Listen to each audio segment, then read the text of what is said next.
और जिनको अपने पति की आयु दीर्घ चाहिए और वो अखंड सौभाग्य को पाना चाहती हैं, वो स्त्रियां भी ये चतुर्थी व्रत को करें। जो एक करवा चौथ नाम का एक व्रत होता है, वो स्त्रियां यही जानती हैं कि ये चंद्रमा का व्रत है।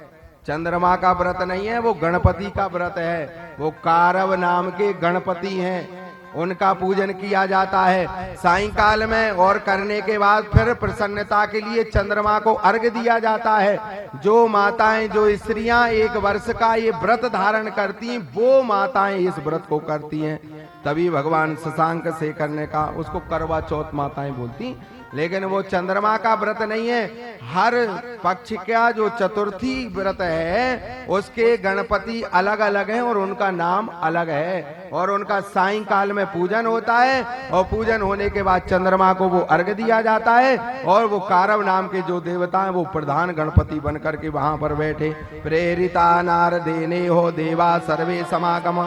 पार्वती जी ने कहा कि इस चतुर्थी व्रत का जो धारण कर लेते हैं सायंकाल में, या तो हो सके गोबर के गणेश जी बनावे, गोबर के गणेश जी नहीं तो जो गणपति आपको प्रिय लगते हैं उनको बनावे। अर्क के जो गणेश जी, उनका बड़ा विधान बताया है कि जो श्वेतार्क के गणेश जी बना लेते हैं, कह रहे हैं उनका पूजन करने से तो करोड़ गुना पुण्य की प्राप्ति होती है। सायंकाल में जो गणेश अथर्वशीष पढ़ करके यदि उनका पूजन करते हैं, कह रहे हैं नमस्ते गणपते रुद्रमन्नव उतो तैखवे नमः। सारे देवताओं का नाम है, सारी देवियों का नाम है और सारी जगदम्बा का नाम एकमात्र इस स्तोत्र में लिखा हुआ है। इनका जो व्यक्ति पूजन करते हैं तो कह रहे हैं उनका अखंड सौभाग्य होता है। और जो एक एक दूर्वा भगवान के लिए अर्पित करती हैं, तो भगवान शशांक शेखर ने कह दिया पार्वती से कि जो कलयुग आ जाने पर जो माताएं चतुर्थी व्रत को धारण करेंगी, कह रहे हैं उनकी निर्धनता समाप्त हो जाएगी। और जो माताएं गणेश अथर्वशीष का पाठ करेंगी और एक एक दूर्वा यदि उनके ऊपर अर्पित करेंगी, तो उनका पति अखंड सौभाग्य को प्राप्त हो जाएगा, उनकी आयु वृद्ध हो जाएगी और सर्व मंगल करने वाले देवता हैं। इस चतुर्थी व्रत को धारण अवश्य करना चाहिए। जिनके ऊपर शत्रुओं का आक्रमण हो गया है, धनाभाव होने लगा है और पति को बड़े बड़े रोगों ने ग्रसित कर लिया है, वो जगदम्बा क्या कह रही, एका प्रचंडम रूपम चा धृत्वा तिष्ठन्य महामुने। उन्होंने कहा यदि मैं प्रचंड रूप को भी धारण कर लूं, क्रोध रूप को भी धारण कर लूं, यदि कलयुग में जो व्यक्ति चतुर्थी व्रत का धारण किए हैं, कह रहे हैं उनके घर में ये कोप जाकर के शांत हो जाता है। इस प्रकार से चतुर्थी व्रत की बड़ी भारी महिमा को बताया। आगे चल करके गणपति पद प्राप्त कराया। भगवान शशांक से करके आगे चल करके द्वादश ज्योतिर्लिंगी की कथा को सुनाया कि ये वाराणसी तीर्थ जो है ये पहले आकाश मार्ग में थी। भगवान नारायण ने तपस्या करके इस वाराणसी को, काशी को पृथ्वी पर उतारा। 12 ज्योतिर्लिंग है। सौराष्ट्र सोमनाथम चौ श्रीशल्य मल्लिकार्जुन उज्जैन्याम महाकाल ओमकार ममलेश्वरम परल्याम वैद्यनाथम चौ डाकिन्याम भीम शंकरम सेतु बंधे तु रामेशम नागेशम दारुकावने वाराणस्याम तु विश्वेशम त्र्यंबकम गोधूमी तटे हिमालय तु केदारम घुस्मेशम च शिवालय एतानि ज्योतिर्लिंगानि सायं प्रातः पटे नरा सप्त जन्म कृतम पापम स्मरणेन विनश्यति। जो व्यक्ति सायं और प्रातः इन मात्र द्वादश नामों को स्मरण कर लेता है, तो कह रहे सप्त जन्म कृतम पापम स्मरणेन विनश्यति। मात्र द्वादश नाम के स्मरण करने से उसके 7 जन्म के पाप तत्क्षण समाप्त हो जाते।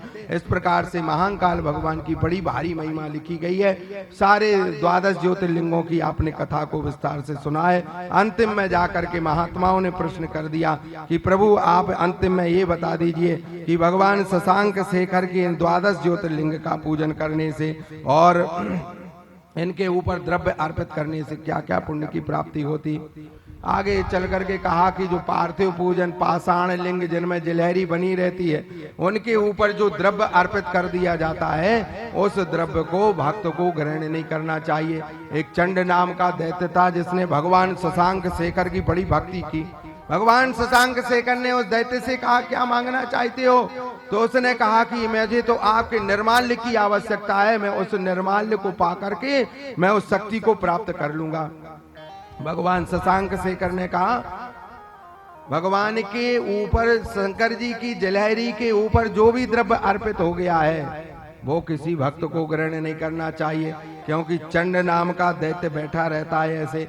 भगवान के ऊपर से गिरने वाला जल, भगवान के ऊपर अर्पित होने वाली वस्तु द्रव्य जो भी हो, अरे जो भगवान के ऊपर यदि आपने दक्षिणा भी चढ़ा दी है उस पे ब्राह्मण का भी अधिकार नहीं है, दूर से चढ़ाना चाहिए, भगवान को स्पर्श नहीं कराना चाहिए।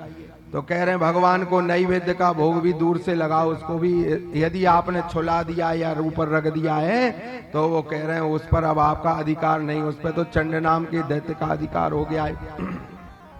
लेकिन द्वादश ज्योतिर्लिंगों को छोड़ करके उन द्वादश ज्योतिर्लिंगों के ऊपर जो भी चढ़ाए, जल होवे द्रव्य होवे, उसका पान करना चाहिए, उस जल को पीना चाहिए। लेकिन हमारे द्वारा जो इनकी प्राण प्रतिष्ठा की गई है, कोई भी लिंग होवे उसके ऊपर जो आपने चढ़ाया है जल का मार्जन मात्र कर लेना चाहिए।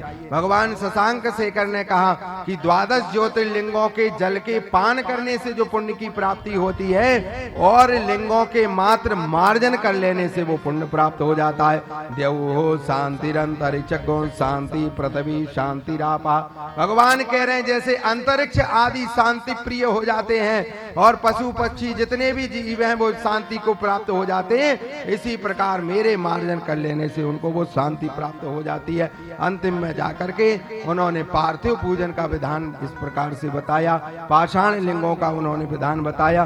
भगवान द्वादश ज्योतिर्लिंगों के रूप में प्रकट होकर के आज भी कलिकाल में विराजित हो गए और भगवान शशांक शेखर पार्वती के साथ में कैलाश में निवास कर रहे हैं। इस प्रकार से समय सीमा यहीं तक। शास्त्रकार कह रहे हैं कि हमारे यहाँ पर जो भी पाप कर्म हो गया है उसकी निवृत्ति करने के लिए हम नर्मदा आदि की नदी के तटों पर जाते हैं, लेकिन तीर्थ क्षेत्रे कृतम पापम वज्र लेपम भविष्यति, वो तो वज्र हो जाता है, वो कभी किसी काल में समाप्त नहीं होता।